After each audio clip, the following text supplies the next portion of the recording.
A common misunderstanding of the judgment that ultimately follows mortal life is that good people go to a place called heaven and bad people go to an everlasting place called hell.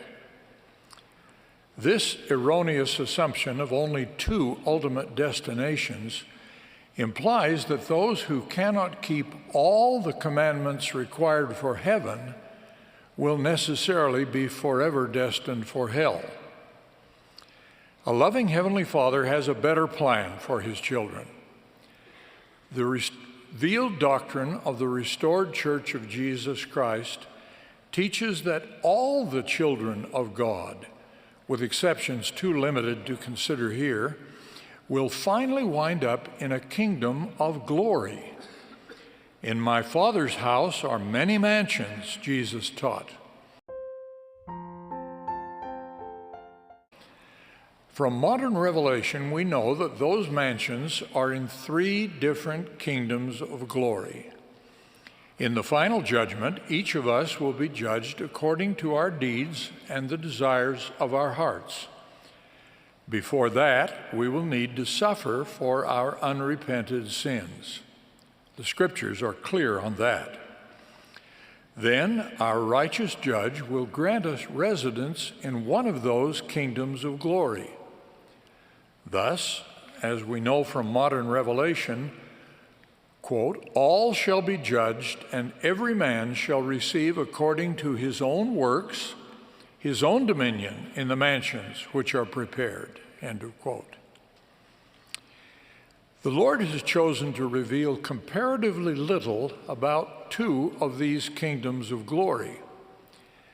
In contrast, the Lord has revealed much about the highest kingdom of glory, which the Bible describes as the glory of the Son. In the celestial glory, there are 3 degrees or levels. The highest of these is exaltation in the celestial kingdom, wherein we may become like our Father and His Son, Jesus Christ.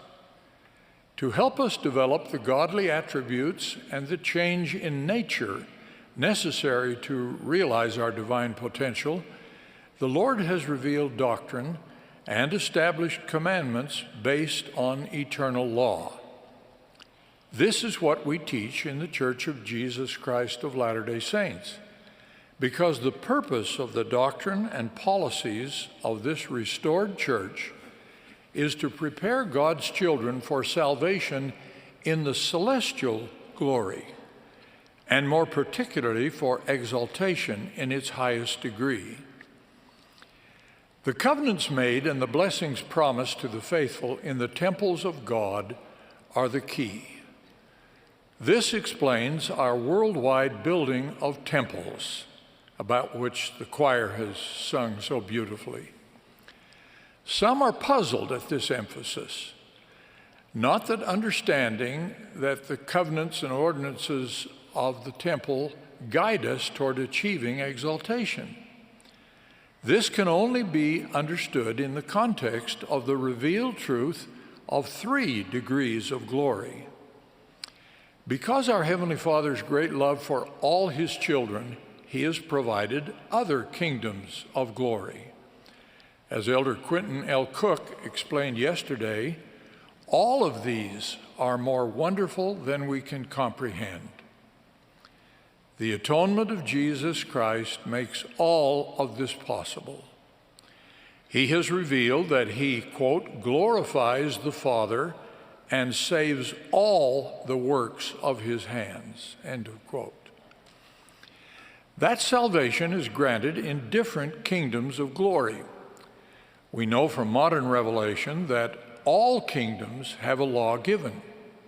Significantly, quote, he who is not able to abide the law of a celestial kingdom cannot abide a celestial glory. And he who cannot abide the law of a terrestrial kingdom cannot abide a terrestrial glory.